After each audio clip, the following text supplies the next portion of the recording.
जात रूप मणि रचित अटारी, नाना रंग रुचिर गच ढारी। पुर चहु पास कोट अति सुंदर, रचे कंगुरा रंग रंग बर।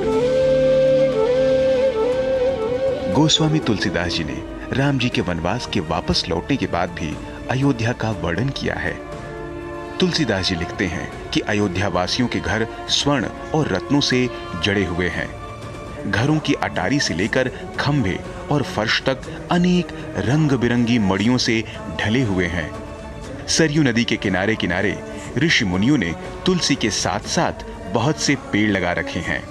अयोध्या, जहाँ के राजा स्वयं प्रभु राम हैं, वहाँ की जनता समस्त सुखों से परिपूर्ण है। हनुमत बैठे चरणों में, जपते बस उनका ही नाम, संग उनके हर आंगन गाता बस राम के गुणगान। हो दीप जलाओ, खुशियां मनाओ, आए हैं मेरे राम। एक बार फिर अयोध्या में वैसी ही तैयारियां दिखने लगी हैं। शताब्दियों का वनवास भोगने के बाद एक बार फिर श्री राम अयोध्या लौट रहे हैं। रामलला की प्राण प्रतिष्ठा के लिए अयोध्या के निर्माणाधीन राम मंदिर में तैयारियां जोरों पर हैं। अयोध्या में राम मंदिर का पूरे देश को वर्षों से बेसब्री से इंतजार है। उनकी प्राण प्रतिष्ठा होने में अब बस कुछ ही दिन बचे हैं। सालों की जद्दोजहद के बाद अयोध्या में राम मंदिर का काम अपने अंतिम चरण में है। बताया जा रहा है कि दिव्य और भव्य राम मंदिर शानदार शिल्प कौशल और आधुनिक इंजीनियरिंग का श्रेष्ठ नमूना होगा। सब ये गीत गाते हैं, पाके अंधेरे पे विजय घर लौट आए हैं, लेकर सीता मैया को घर राम आए हैं। रामलला के निर्माणाधीन भव्य मंदिर में भी खास तैयारियां की जा रही हैं, जो कई विशेषताओं से सुसज्जित होगा। मंदिर निर्माण का लगभग 80% से ज्यादा निर्माण कार्य पूरा हो चुका है। बड़ी बात यह है कि मंदिर के गर्भगृह का मंडप भी बन चुका है। अब जबकि जनवरी के तीसरे सप्ताह तक रामलला को मंदिर के गर्भगृह में विराजित कर दिया जाएगा। श्री राम जन्मभूमि तीर्थ क्षेत्र ट्रस्ट ने अयोध्या राम मंदिर की विशेषता गिनाई है। रामलला का मंदिर ऐसे ही दिव्य और भव्य नहीं कहा जा रहा। श्री राम जन्मभूमि तीर्थ क्षेत्र ट्रस्ट ने राम मंदिर की लंबाई, ऊंचाई और चौड़ाई का ब्यौरा दिया है। इसके साथ ही राम मंदिर परिसर में क्या क्या होगा, इसकी भी जानकारी दी गई है। राम जन्मभूमि ट्रस्ट के अनुसार राम मंदिर का निर्माण 3 मंजिला हो रहा है, जो कि पारंपरिक नागर शैली में बनाया गया है और इसकी पूर्व पश्चिम 380 फीट, चौड़ाई 250 फीट और ऊंचाई 161 फीट है। मंदिर के प्रत्येक फ्लोर 20 फीट ऊंचा है। इसमें 392 स्तंभ और 44 दरवाजे हैं। मुख्य गर्भगृह में श्री रामलला की मूर्ति होगी और पहली मंजिल पर श्री राम दरबार है। आए हैं प्रभु राम। श्री रामलला का ये मंदिर परंपरागत नागर शैली में बनाया जा रहा है। मंदिर निर्माण की ये नागर शैली भारत में प्रचलित प्रमुख मंदिर निर्माण शैली रही है। भारत के कई प्रमुख मंदिरों का निर्माण इस शैली में किया गया है, जिसमें खजुराहो के कंदरिया महादेव मंदिर, भुवनेश्वर के लिंगराज मंदिर, पुरी का जगन्नाथ मंदिर, माउंट आबू के दिलवाड़ा का जैन मंदिर, गया का महाबोधि मंदिर और आजादी के बाद बनाए गए गुजरात का सोमनाथ मंदिर प्रमुख हैं। नागर शैली में बने मंदिरों का सबसे बड़ा उदाहरण महाबोधि मंदिर है। प्रारंभिक नागर शैली का उपयोग देश में 5वीं शताब्दी में ही शुरू हो गया था। मंदिरों में सरल घुमावदार शिखरों का उपयोग शुरू हुआ। ऐसे शुरुआती मंदिरों को प्रारंभिक नागर शैली के रूप में वर्गीकृत किया गया है। प्रारंभिक नागर शैली 7वीं शताब्दी में मुख्य धारा नागर शैली में परिवर्तित हो गई। नागर शैली हमारे देश की सबसे प्राचीन शैली है। हमारे पहले के जितने भी मंदिर बनते थे वो प्रायः करके नागर शैली में बनते थे।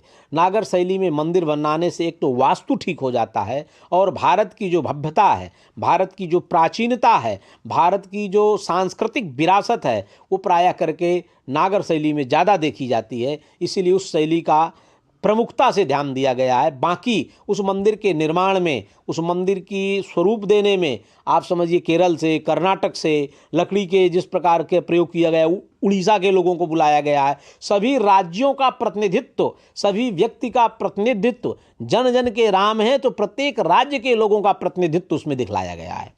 बेसिकली नागर शैली के बारे में अगर बताओ तो पूरे भारतवर्ष में शास्त्रों में तो 16 शैलियाँ लिखी गई है, लेकिन 3 शैलियाँ मेन है जो अभी आप देख सकती है। एक तो जो नॉर्थ इंडिया में चलती है वो नागर शैली है, दूसरी वसेरा जो मिडिल इंडिया में है, और साउथ में द्रविडियन शैली है। और नागर शैली जो है शायद सारी शैलियों में आर्किटेक्चरली वेल डेवलप्ड शैली है, क्योंकि आर्किटेक्चरली इसमें बहुत स्कोप है, बहुत डिज़ाइनिंग में आप कर सकते हो। तो उसी टाइम पे जिस टाइम पे पापा ने इसका सोचा था तब नागर शैली में ही, और ये नॉर्दर्न इंडिया में है तो नागर शैली में बने, तो उसी का चयन किया गया कि भी नागर शैली में ही इसको बनाया जाए। अयोध्या में बन रहा श्री राम लला के मंदिर की पूर्व से पश्चिम दिशा में लंबाई 380 फीट, चौड़ाई 250 फीट तथा ऊंचाई 161 फीट रहेगी। मंदिर 3 मंजिला रहेगा।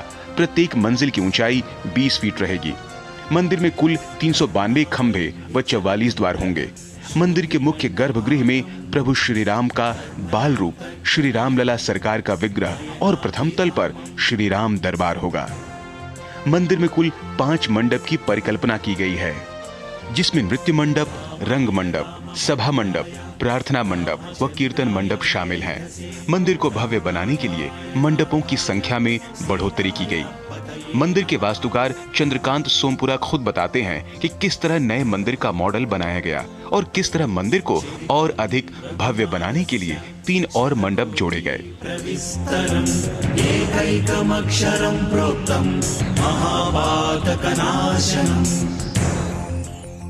पुरानी डिजाइन में रंग मंडप, गुड़ मंडप और रंग मंडप और सिंह द्वार था। उसकी जगह हमने 3 मंडप और बढ़ा दिए इसके अंदर, रंग मंडप, गुड़ मंडप, नृत्य मंडप इन फ्रंट और 2 साइड में प्रार्थना और कीर्तन मंडप, जिससे ये 5 मंडपों का समूह हो गया। और उसका हाइट भी हम लोगों ने बढ़ा दिया। तो इस हिसाब से पूरे जो प्रारूप था पुराना 8990 का, उसको 89 नहीं किया, उसको एक्सटेंशन किया है। यहाँ गर्भगृह की भव्यता एक अलग छटा बिखेर रही है। गर्भगृह पूरी तरह बनकर तैयार है। इसके बीचों बीच भगवा ध्वज श्री राम के स्थापित होने का इंतजार कर रहा है। मंदिर के मुख्य द्वार से ही गर्भगृह स्पष्ट नजर आएगा। हजारों की भीड़ में भी श्रद्धालु प्रारंभिक सीढ़ी से ही भगवान के दर्शन कर सकेंगे। मर्यादा पुरुषोत्तम श्री राम के मंदिर के भव्यता में 3 द्वार 4 चांद लगाएंगे। मंदिर में प्रवेश पूर्व दिशा से 32 सीढ़ियां चढ़कर सिंह द्वार से होगा। इसके अलावा मंदिर के बाईं और दाईं तरफ भी 2 भव्य द्वार बनाए गए हैं। व्यवस्था ऐसी की गई है कि हजारों श्रद्धालु एक साथ भगवान के दर्शन कर पाएंगे। गर्भगृह से सटा परिक्रमा मार्ग भी बनाया गया है। इस मार्ग की दीवारों पर सुंदर चित्रकारी की गई है और मंदिर के खंभों और दीवारों में देवी देवता तथा देवांगनाओं की मूर्तियां उकेरी जा रही हैं। सभी व्यक्तियों के प्रवेश के लिए सहूलियत प्रदान करने के मकसद से दिव्यांगजन एवं वृद्धों के लिए मंदिर में रैंप और लिफ्ट की व्यवस्था की जा रही है। मंदिर के चारों ओर आयताकार परकोटा का निर्माण किया जा रहा है। चारों दिशाओं में इसकी कुल लंबाई 732 मीटर तथा चौड़ाई 14 फीट होगी। परकोटा के चारों कोनों पर सूर्यदेव, मां भगवती, गणपति व भगवान शिव को समर्पित 4 मंदिरों का निर्माण किया जा रहा है। उत्तरी भुजा में मां अन्नपूर्णा व दक्षिणी भुजा में हनुमान जी का मंदिर रहेगा। कि रामो विग्रहवान धर्मा, भगवान राम साक्षात धर्म के विग्रह हैं, तो उनके पास जब पूजन पद्धति हमारी चलती है तो उनके पास चारों भाइयों का स्वरूप भी होना चाहिए। माँ जानकी का भी विराजमान होना वहाँ उतना ही आवश्यक है। हनुमंत लाल का होना भी उतना आवश्यक है। सूर्य नारायण भगवान का भी होना उतना आवश्यक है, क्योंकि भगवान राम सूर्यवंशी हैं, इसलिए सूर्य नारायण का भी वहाँ पर मंदिर बन रहा है। और गणेश जी की प्रतिमा स्थापित हो रही है, भगवान शिव का मंदिर वहाँ बन रहा है, सरजू मैया साक्षात वहाँ विराजमान हैं। इस तरह के जो पंचोपचार षोडशोपचार देव उपासना, जो हमारी पंचदेव उपासना की पद्धति है वैष्णव संप्रदाय की, उस सभी संप्रदायों को आधार मान करके इस तरह के वहाँ मंदिरों को विविध विविध रूप में, स्वरूपों में वहाँ दिया जा रहा है। कि राम जी जो है विष्णु के अवतार है, तो विष्णु पंचायतन में हनुमान जी, गणेश जी, दुर्गा, शिव और सूर्य आते हैं। तो उस हिसाब से 5 मंदिर उस कॉरिडोर में आया। फिर नॉर्दर्न साइड में टेम्पल के पुराना सीता रसोई करके एक जगह थी, जो जहाँ पे जो हम लोगों ने वहीं पे किचन रखा है और वहीं पे भी भगवान राम लल्ला का भोग बनेगा, तो वहाँ पे अन्नपूर्णा माँ का। तो ऐसे करके पूरे 6 मंदिरों की स्थापना और हुई। और साथ में ये भी था कि एक सप्तऋषि मंदिर जो आउटसाइड द कोर्टयार्ड सप्तऋषि मंदिर बनेगा, जिसमें अहल्या जी का, निषाद राज का, जो रामायण से सब कैरेक्टर्स, वाल्मीकि ऋषि सबके मंदिर, 7 मंदिर अलग वहाँ पे बनेंगे।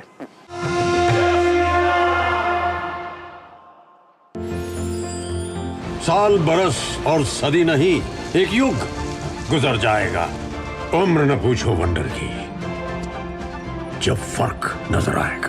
वंडर सीमेंट, फर्क नजर आएगा। गोल्डी छोले मसाले, जहाँ जाए रिश्ते बनाए, जहाँ जाए रिश्ते बनाए, गोल्डी मसाले। तुझे तगड़ा इंसेंटिव मिला है, क्या प्लान है? सोच रहा हूँ गवर्नमेंट सिक्योरिटीज में इन्वेस्ट करूँ। बिल्कुल सही सोच रहे हैं आप। अब गवर्नमेंट सिक्योरिटीज में इन्वेस्ट करना आसान हो गया है। पर कैसे? आरबीआई रिटेल डायरेक्ट स्कीम में बिना ब्रोकर के आप इन्वेस्ट कर सकते हैं और आपको आपकी पूंजी पर मिलेगी रिटर्न्स। आरबीआई पोर्टल पर जाइए, मुफ्त में अकाउंट खोलिए और अपने बैंक खाते से सीधे पैसे इन्वेस्ट कीजिए। सुरक्षित, आसान। रिटायरमेंट के बाद मैं भी यही इन्वेस्ट करूँ। बहुत सही कह रहे हैं आप। आरबीआई कहता है जानकार बनिए, सतर्क रहिए। सर बेरी पुलाव ट्राई करो, मस्त है।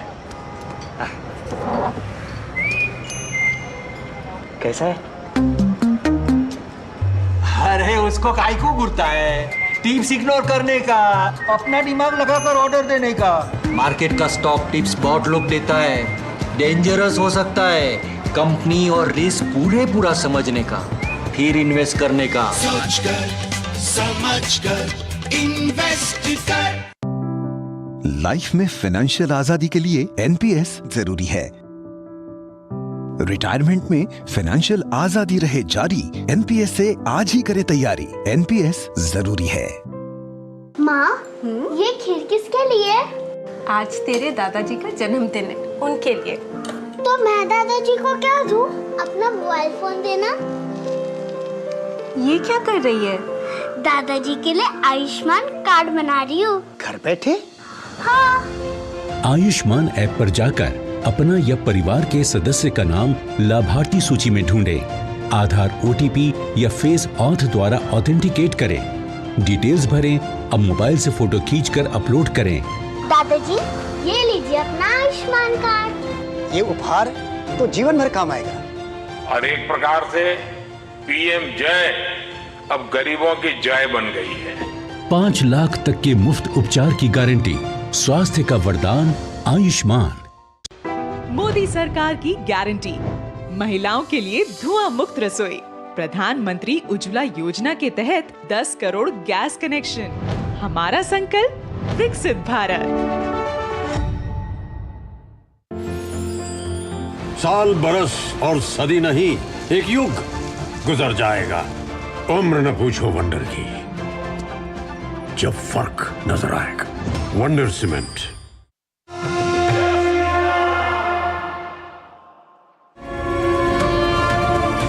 मंदिर के समीप ही पौराणिक काल का सीताकूप विद्यमान रहेगा। मंदिर परिसर में महर्षि वाल्मीकि, महर्षि वशिष्ठ, महर्षि विश्वामित्र, महर्षि अगस्त्य, निषाद राज, माता शबरी व ऋषि पत्नी देवी अहिल्या को समर्पित अन्य प्रस्तावित मंदिर होंगे। दक्षिण पश्चिमी भाग में नवरत्न कुबेर टीला पर भगवान शिव के प्राचीन मंदिर का जीर्णोद्धार किया गया है एवं तथा वहां जटायु प्रतिमा की स्थापना की गई है। मंदिर की संरचना को 1000 वर्षों तक सुरक्षित रखने का इंतजाम किया जा रहा है। यही वजह है कि मंदिर में लोहे का प्रयोग नहीं किया जा रहा है। धरती के ऊपर बिल्कुल भी कंक्रीट नहीं है। मंदिर के नीचे 14 मीटर मोटी रूलर कॉम्पैक्टेड कंक्रीट बिछाई गई है। इसे कृत्रिम चट्टान का रूप दिया गया है। लोहे में आप अगर आरसीसी में देखेंगे तो आरसीसी का जो लाइफ स्पान है वो 80 से 100 साल तक का है, उससे ज़्यादा वो नहीं चलता है क्योंकि उसमें कोरोजन लगता है, सब कुछ प्रॉब्लम रहता है। तो और शास्त्रों में भी लोहे को शुद्ध धातु बताया गया है। तो नेचुरल मटेरियल से अगर जो मंदिर बनता है उसमें लोहा यूज़ नहीं होता है। प्लस इसके अंदर जो हम लाना चाहते हैं कॉस्मिक एनर्जी और अर्दन एनर्जी जो आती है को लोहा डिस्टर्ब करता है, तो वो वेव्स को डिस्टर्ब करता है, तो उसकी वजह से हम लोग लोहा यूज़ नहीं करते हैं इसके अंदर बिल्कुल भी। इसके साथ ही मंदिर को धरती की नमी से बचाने के लिए 21 फीट ऊंची फ्लिंट ग्रेनाइट से बनाई गई है। मंदिर परिसर की बाहरी संसाधनों पर निर्भरता कम करने के लिए मंदिर परिसर में स्वतंत्र रूप से sewer treatment plant, water treatment plant, अग्निशमन के लिए जल व्यवस्था तथा स्वतंत्र पावर स्टेशन का निर्माण किया गया है। मंदिर का निर्माण पूर्णतया भारतीय परंपरा अनुसार व स्वदेशी तकनीक से किया जा रहा है। पर्यावरण जल संरक्षण पर विशेष ध्यान दिया जा रहा है। अयोध्या में भगवान श्री राम का मंदिर 2.7 एकड़ भूमि पर बन रहा है। हालांकि पूरा परिसर लगभग 70 एकड़ भूमि पर बन रहा है। कुल 70 एकड़ क्षेत्र में 70% क्षेत्र सदाहरित रहेगा। 75,000 क्षमता वाले एक दर्शनार्थी सुविधा केंद्र का निर्माण किया जा रहा है, जहां दर्शनार्थियों का सामान रखने के लिए लॉकर व चिकित्सा की सुविधा रहेगी। मंदिर परिसर में स्नानागार, शौचालय, वॉश बेसिन, ओपन टैप्स आदि की सुविधा भी रहेगी। इस परिसर में इतनी जगह होगी कि लाखों भक्त एक साथ मंदिर में भगवान राम के दर्शन कर सकेंगे।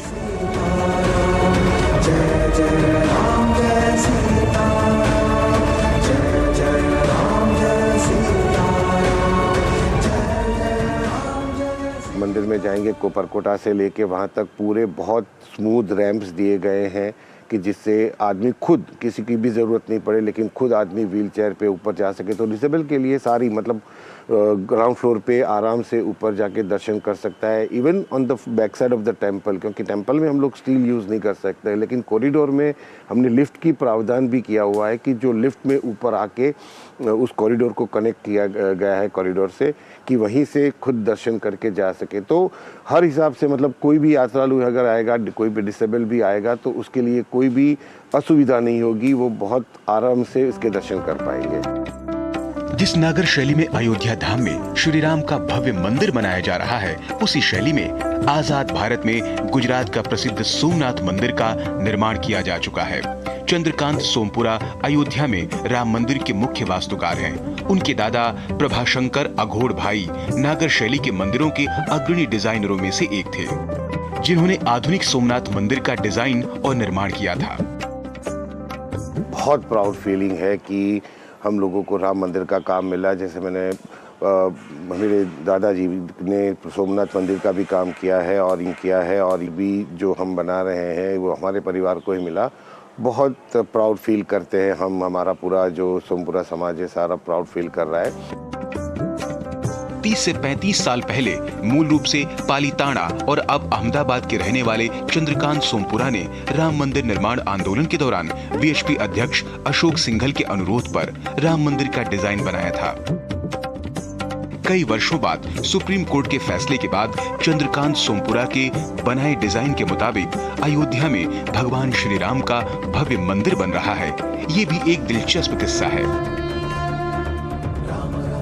आंदोलन के दौरान राम मंदिर का नक्शा तैयार करना भी किसी चुनौती से कम नहीं था। किस अभिनव तरीके से नक्शा तैयार हुआ और किस तरह हरिद्वार कुंभ में इस नक्शे को देश के साधु संतों को दिखाया गया, इसका भी किस्सा कुछ कम रोचक नहीं है। ये 1989-90 की बात है, जब अशोक जी वीएचपी के थे। उन्होंने वो बिरलास को जानते थे और बिरलास के सारे मंदिर हमारे परिवार ने बनाए हैं। तो उन्होंने बताया कि आपके मंदिर कौन बनाता है, तो उन्होंने सीधा ही बोले सोमपुरा परिवार है गुजरात से, तो वही हमारा बनाता है।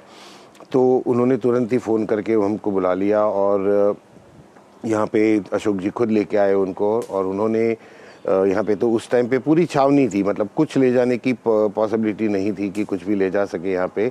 तो उन्होंने अपने पैरों से इसके नाप भी लेके एक डिज़ाइन तैयार किया और जो अशोक जी और वीएचपी के सारे संघ ने पसंद किया और उसका मॉडल बनाया गया और जो संतों के सामने रखा गया और उन्होंने भी हामी भरी, तब इसके ऊपर काम चालू हुआ।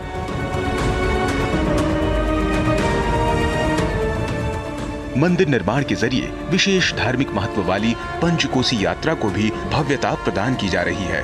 बड़ी बात यह है कि पंचकोसी यात्रा की शुरुआत और अंत मंदिर के द्वार से होगी। मंदिर प्रांगण से कुछ दूर तक अंडरग्राउंड रास्ता बनाया जा रहा है। कुछ भाग बनकर तैयार भी हो गए हैं। जब पंचकोसी मार्ग पूरी तरह बनकर तैयार हो जाएगा तो श्रद्धालुओं का सीधा जुड़ाव श्री राम मंदिर से हो जाएगा। पंचकोसी क्षेत्र में भी पवित्रता के साथ, सूचिता के साथ और बहुत ही किसी प्रकार के पंचकोसी यात्रियों को कोई तकलीफ ना हो तो उसको और सुदृढ़ और सुगम्य बनाया जा रहा है, सुरम्य बनाया जा रहा है, मनोहारी बनाया जा रहा है कि हमारे लोग जो भी आस्था रखने वाले लोग हैं, हिंदू भाई बहन, वो जाएं तो पंचकोसी की परिक्रमा सफलतापूर्वक कर सकें, उन्हें किसी प्रकार की कठिनाई का सामना न करना पड़े। मंदिर के निर्माण में बंसी पहाड़पुर के पत्थर का इस्तेमाल किया गया है। यह पत्थर गुलाबी रंग का है और सैंडस्टोन है। चूंकि सैंडस्टोन में सबसे अधिक मजबूती होती है, इसलिए मंदिर का निर्माण इसी पत्थर से कराने का निर्णय पहले से ही लिया गया था। गर्भगृह अन्य पत्थरों से भी बनाया जा सकता है। इसके बाद सभी ने निर्णय लिया और बंसी पहाड़पुर में पत्थर का मंदिर बनाया जा रहा है। दरअसल भगवान श्री रामचंद्र चिर सनातन संस्कृति के वाहक हिंदू धर्म की आस्था के प्रतीक हैं। भगवान श्री राम का भव्य मंदिर अयोध्या में बनने जा रहा है, जो कि कई दशक पुराना संकल्प पूर्ण होगा, जहां संत इसे सनातन धर्म के विकास और भारत की संस्कृति के उत्थान के तौर पर देख रहे हैं। वहीं अयोध्या के लोगों को यह विकास का दरवाजा खुलता दिख रहा है। संतों का यह भी कहना है कि अयोध्या अब अपनी सांस्कृतिक भूमिका निभाने को तैयार है। तो राम मंदिर तो हमारा प्रमुख मंदिर होगा, लेकिन उस मंदिर के अंदर आनुषंगिक तमाम ऐसे मंदिरों को बनाने का विधान है। कुछ ऐसे पार्क बनाने का विधान है, कुछ लाइब्रेरियां बनाने का विधान है, कुछ जो हमारे त्यागी तपस्वी महापुरुषों ने बलिदान दिया है उनके नाम से कुछ प्रतीकात्मक चिन्हों को बनाने का विधान है। तो ये सारी व्यवस्थाएं यथाक्रम से चलती रहेंगी। ये राम मंदिर तो आराध्य मंदिर है ही, लेकिन राष्ट्र का प्रतीक मंदिर भी है, इसलिए राष्ट्र मंदिर के रूप में भी ये हमारे आपके लिए आस्था का केंद्र बनेगा। अखिल भारतीय संत समिति के राष्ट्रीय महामंत्री स्वामी जितेंद्रानंद सरस्वती इसे सनातन धर्म की प्रबंधन कला से जोड़कर देखते हैं। उन्होंने कहा कि राम मंदिर के बहाने सनातन हिंदू धर्म की प्रबंधन कला का विकास होगा।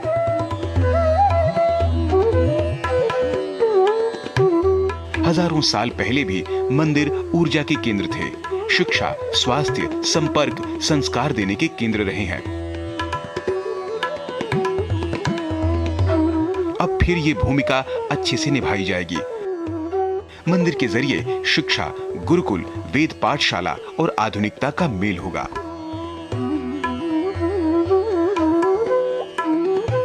श्री राम जन्मभूमि पर श्रद्धालु आएंगे, इसके लिए विकास के मानक पर देखें तो एयरपोर्ट भी है, डबल रेल लाइन भी है, वहाँ का रेलवे स्टेशन कितने भव्य स्वरूप में बना है, और अयोध्या के आसपास 100 किलोमीटर के रेडियस में जिस तरीके का विकास प्रारंभ हुआ है कि मुझे बताया गया कि अब अयोध्या के नक्शे में भी बदलाव हो गया है।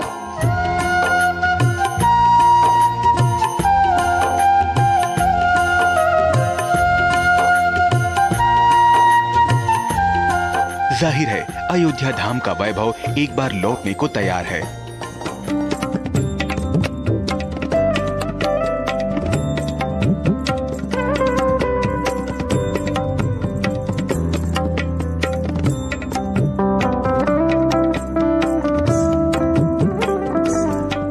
अयोध्या को भी अपने रामलला की लौटने का वर्षों से इंतजार था।